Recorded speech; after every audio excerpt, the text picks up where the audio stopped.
বর্ষাকাল আসছে, আমাদের তো একটা ভালো ঘরও নেই। বৃষ্টি আসলেই তো আমাদের ঘরটা ভেঙে যাবে, আর আমরাও বৃষ্টিতে ভিজে যাব।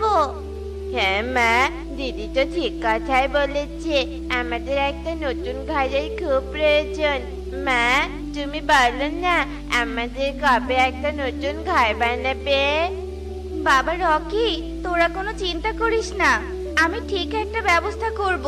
তোদেরকে আমি কিছুতেই বৃষ্টিতে ভিজে যেতে দিব না। তোরা ঘরে থাক, আমি একটু বনে যাচ্ছি, দেখি কোথাও কোনো কাঠ পাই কিনা। মা টুকি, রকিকে দেখে রাখিস কেমন? আচ্ছা ঠিক আছে মা, আমি ভাইকে দেখে রাখবো, তুমি কোনো চিন্তা করো না। এরপর টুনি সেখান থেকে চলে যায় আর যেতে যেতে দেখতে পায় তোতা ও কবুতর সবাই নিজেদের বাড়ি মজবুত করে বানাচ্ছে। এসব দেখে টুনি ভীষণ চিন্তায় পড়ে যায়।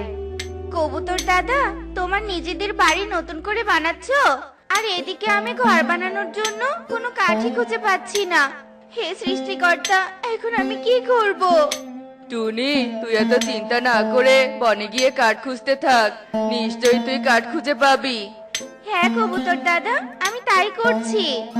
এ কথা বলে টুনি বনের সবখানে কাঠ খুঁজতে থাকে, কিন্তু টুনি কোথাও কোনো কাঠ খুঁজে পায় না।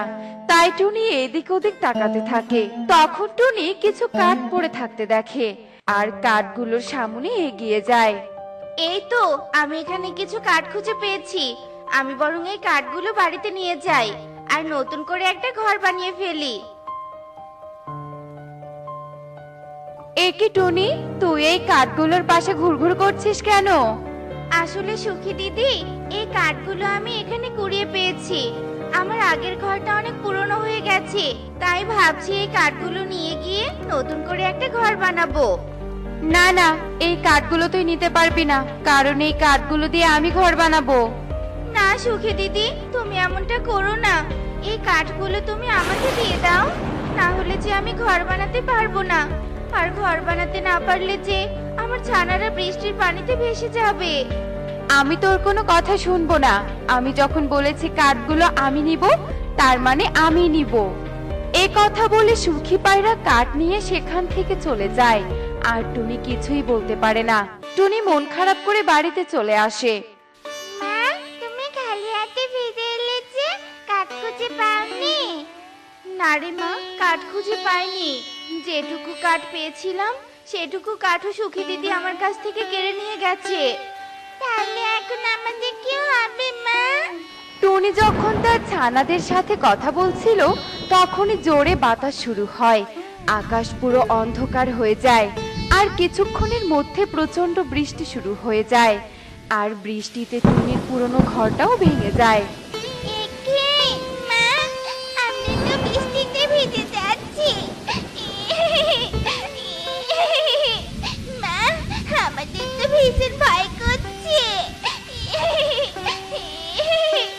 মারে, তোরা ভয় পাস না, আমি তো আছি, তোদের কিচ্ছু হবে না। তোরা দুজনে আমার ডানার নিচে আয়, তাহলে আর তোরা ভিজে যাবি না। আয় মা, আয় রে বাবা, আয়।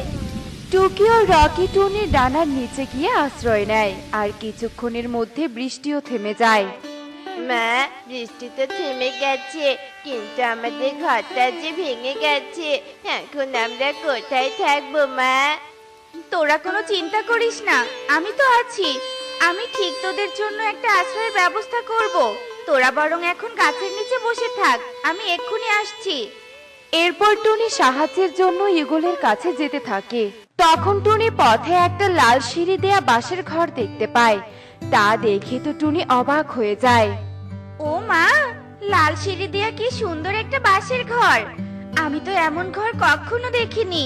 কে থাকে এই ঘরে, দেখি তো গিয়ে। কে আছো? কে এই বাঁশের ঘরে আছো? দয়া করে বাইরে এসো। কি হয়েছে রে মা, তুই এভাবে ডাকছিস কেন? এ কি সাধু বাবা, আপনি? হ্যাঁ রে মা, আমি এই লাল সিঁড়ি দেয়া বাঁশের ঘরেই থাকি, কিন্তু তুই এখানে কি করছিস? আসলে সাধু বাবা, কাল বৃষ্টিতে আমার ঘরটা ভেঙে গেছে। আর আমার ছানারাও বৃষ্টিতে ভিজে গেছে। আর এভাবে যদি প্রতিদিন বৃষ্টি হয় তবে তো আমি আর আমার ছানারা অসুস্থ হয়ে মরেই যাব। মারে, তুই এভাবে বলিস না। তুই চিন্তা করিস না, আমি তোকে সাহায্য করব। তোদের আমি বৃষ্টিতে ভিজে মারা যেতে দিব না।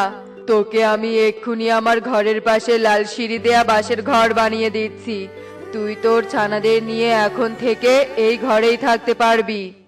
এ কথা বলে সাধু বাবা জাদু করে আর তার ঘরের পাশে একটা লাল সিঁড়ি দেয়া বাঁশের ঘর বানিয়ে দেয়।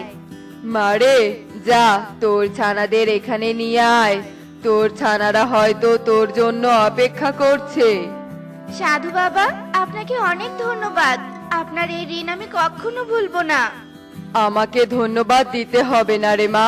কেউ বিপদে পড়লে তাকে সাহায্য করা আমার দায়িত্ব। এরপর টুনি টুকি ও রকির কাছে চলে যায়। টুকি, রকি, তোরা আমার সাথে আয়, আমাদের থাকার ব্যবস্থা হয়ে গেছে। কে বলছে মা, তুমি এত তাড়াতাড়ি কি করে টাকার ব্যবস্থা করে ফেললে? টুনি টুকি ও রকিকে সব কথা খুলে বলে আর সব শুনে তারা অনেক খুশি হয়। আর টুনি তাদের লাল সিঁড়ি দেয়া বাঁশের ঘরে নিয়ে যায়।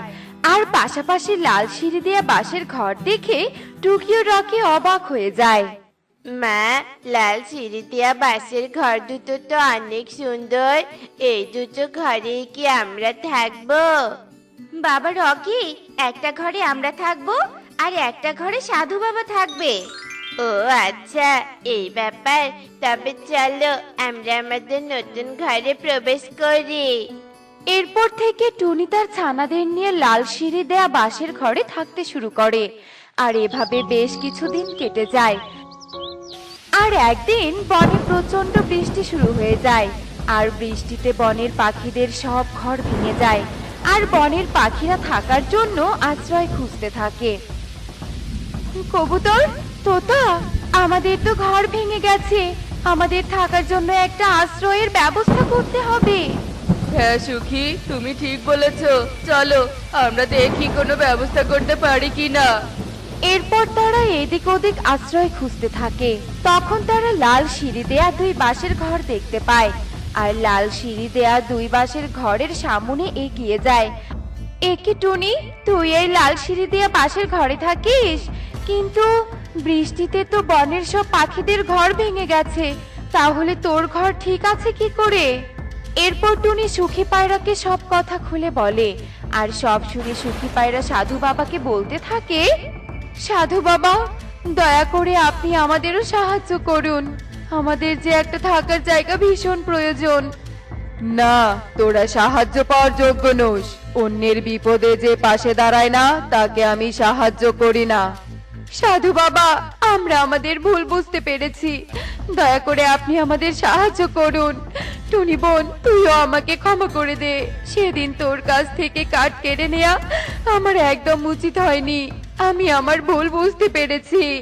সাধু বাবা, ওরা যখন ওদের ভুল বুঝতে পেরেছে তখন ওদের আপনি ক্ষমা করে দিন আর ওদেরকে থাকার ব্যবস্থা করে দিন। এরপর সাধু বাবা তাদের ক্ষমা করে দেয় আর তাদের থাকার জন্য ব্যবস্থা করে দেয়। আর এরপর থেকে বনের পাখিরা সুখে শান্তিতে দিন কাটাতে থাকে। দেখলে তো বন্ধুরা, কেউ বিপদে পড়লে তাকে সাহায্য করা উচিত। আমরা কখনো অন্যকে বিপদে ফেলবো না, বরং অন্যের বিপদে পাশে দাঁড়ানোর চেষ্টা করব। এমনই সব মজার মজার শিক্ষণীয় টুনি পাখির গল্প দেখতে আমাদের পাশেই থেকো। আর গল্পগুলো কেমন হচ্ছে তা কমেন্টে জানাতে ভুলো না কিন্তু। Bye bye. পারুল সোনা, খাবার কেমন লাগছে? খুব মজা লাগছে মা। জানো, তোমার মতো সুন্দর করে আমার নিজের মা আমাকে কখনো খাইয়ে দেননি। ছি মা, এভাবে বলে না। মা তো মাই হয়। আর কোনো কথা না বলে নে, খাবারটা খেয়ে নে। এই বলে টুনি পারুলকে অনেক যত্নের সাথে খাবার খাইয়ে দিতে থাকে। কিছুক্ষণ পর খাওয়া শেষে পারুল বলে, টুনিমা, আজ তুমি আমাকে গোসল করিয়ে সুন্দর করে সাজুগুজু করে দিবে। ঠিক আছে আমার লক্ষ্মী সোনা, চল তাহলে নদীর পাড়ে যাই। আচ্ছা ঠিক আছে, চলো চলো। বলে টুনি পারুল ঘর থেকে বেরিয়ে নদীর দিকে উঠতে থাকে। কিছু দূর যেতেই টুনিদের সামনে টুকি আসে। টুনিমা, তুমি আর পারুলে থেকে কোথায় যাচ্ছ? পারুল আজ আমার হাতে গোসল করতে চেয়েছে, তাই ওকে নিয়ে নদীর পাড়ে যাচ্ছি রে মা। আমিও গোসল করবো তোমার হাতে, করিয়ে দিবে আমাকে গোসল? হ্যাঁ রে মা, অবশ্যই করিয়ে দিব। তাহলে আর দেরি কিসের? চলো চলো। কিছুক্ষণের মধ্যেই ওরা তিনজন নদীর পাড়ে চলে আসে। টুনি টুকি আর পারুলকে গোসল করিয়ে দেয়, তারপর ওদেরকে নিয়ে সোজা বাড়িতে চলে আসে। এই মেয়েটাকে নিয়ে আর পারি না, সে কখন থেকে ঘরে নেই। আজ আসুক, ওকে দেখাবো মজা। মা, এই তো আমি এসে গেছি। তুই এসেছিস, আমি তোকে দেখতে পাচ্ছি। তা এতক্ষণ কোথায় ছিলি? মা, এতক্ষণ আমি টুনিমায়ের কাছেই ছিলাম। টুনিমা আমাকে খাইয়ে দিয়েছে, গোসল করিয়ে দিয়েছে, আবার দেখো কত সুন্দর করে সেজে গুজেও দিয়েছে। এই মুখ পুড়ে, এই টুনি তোর কোন জন্মের মা হয় হ্যাঁ? আর একবার ওই নিঃসন্তান অলক্ষী বিধবা টুনিকে মা বললে তোকে মেরে